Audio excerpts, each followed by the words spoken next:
Now our question number 3 is, let the relation R in the set A equal to set of x is belongs to Z and x is greater than equal to 0 but less than equal to 12 given by R equal to set of A comma B such that modulus of A minus B is multiple of 4. Then find equivalence class containing 1. ये equivalence class का ही sign बनाया हुआ है, इसका मतलब भी होता है इक्विवेलेंस क्लास ऑफ 1. अब प्रश्न में हमें एक रिलेशन दे रखा है कि R equal to set of A comma B such that A minus B का जो मॉड्यूलस है इज मल्टीपल ऑफ 4. और ये जो A कॉमा B है ये सारे सेट A पर डिफाइन किए गए हैं और A है वो एक इंटीजर है 0 से लगाकर 12 तक. और हमें इक्विवेलेंस क्लास कंटेनिंग 1 फाइंड करनी है. तो यहां पर हम सबसे पहले जानते हैं कि इक्विवेलेंस क्लास क्या होती है. Equivalence class is a subset of equivalence relation R which includes all elements that are equivalent to each other. That means equivalence class दिए गए रिलेशन का एक ऐसा सबसेट होता है जिसके सारे एलिमेंट एक दूसरे के इक्विवेलेंट होते हैं. Equivalence class of A equal to set of x is belongs to A such that x, A is belongs to R. अर्थात अगर हमें एक की इक्विवेलेंस क्लास निकालनी है तो equivalence class of 1 equal to हो जाएगा set of x is belongs to A such that x, 1 is belongs to R.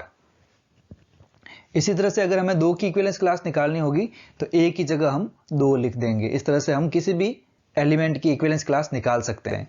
तो यहां पर equivalence class of 1 equal to हो जाएगा set of x is belongs to A such that x, 1 is belongs to R. अब यहां पर इस set में सबसे पहले x is belongs to A दे रखा है और A हमारे पास डिफाइन है A equal to x is belongs to Z and x is greater than equal to 0 less than equal to 12. That means x is belongs to A का मतलब हो गया सारे इंटीजर्स जो 0 से लगाकर 12 तक हैं. और इसी सेट में आगे लिखा हुआ है such that x, 1 is belongs to R. अगर A, B R में है तो उनके लिए modulus of A minus B is multiple of 4 है. तो x, 1 अगर इस R में होगा तो उसके लिए modulus of x minus 1 is multiple of 4 हो जाएगा. अब हमारे पास x की सारी वैल्यूज हैं और इक्विवेलेंस क्लास ऑफ 1 का रिलेशन भी है. तो हम यहां पर सारी वैल्यू लिखकर फाइंड करेंगे कि हमारे रिलेशन के लिए कौन सी सेटिस्फाइड कर रही है. सबसे पहले 0 रखते हैं तो 0, 1 के लिए हो जाएगा modulus of 0 minus 1 is multiple of 4. तो हमें पता है 0 माइनस 1 1 हो जाएगा. 1 इज नॉट मल्टीपल ऑफ 4. तो यहां पर देखें तो 1 माइनस 1 मीन्स 0. 0 हमें पता है कि 0 हर नंबर का मल्टीपल होता है तो 0 इज मल्टीपल ऑफ 4 यानी कि 1 के लिए ये कंडीशन फुलफिल हो रही है.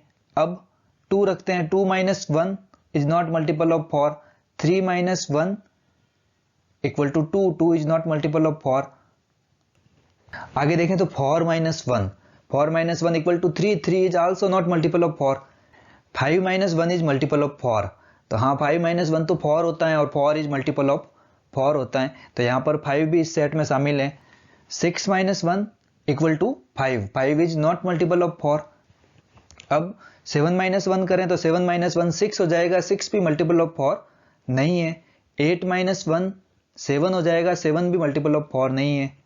9 माइनस 1 करेंगे तो 9 माइनस 1 हो जाएगा 8 और 8 मल्टीपल ऑफ 4 होता है. इसका मतलब इस इक्विवेलेंस क्लास में 9 भी शामिल हैं. 10 माइनस 1 9, 11 माइनस 1 10 एंड 12 माइनस 1 11. ये तीनों ही मल्टीपल ऑफ 4 नहीं होते हैं. That means equivalence class of 1 हो गया सेट ऑफ 1, 5, 9 जो कि हमारे पास ऑप्शन नंबर A में है. इस तरह से हम इसको सॉल्व कर सकते हैं. इक्विवेलेंस क्लास कंटेनिंग 1, 2, 3 A इस तरह के कॉन्सेप्ट हमेशा ही CBSE की दृष्टि से कहो या किसी कंपटीशन एग्जाम की दृष्टि से कहो रिलेशन एंड फंक्शन में हमेशा ही इंपॉर्टेंट होते हैं. तो आप इस क्वेश्चन को ध्यान से देखें और सॉल्व करें.